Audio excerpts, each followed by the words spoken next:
ఖాతాలు తెరిచి ప్రభుత్వ పథకాలైన తల్లికి వందనం, గ్యాస్ సబ్సిడీ, ఆడబిడ్డ నిధి, రైతు భరోసా, సీఎం కిసాన్, ఉపాధి హామీ సొమ్మును నేరుగా మీ ఐపీపీబీ ఖాతాల్లోకి జమ చేసుకోగలరు.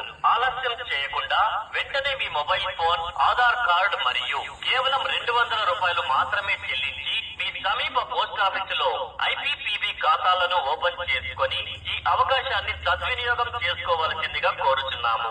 నేరుగా మీ ఇంటి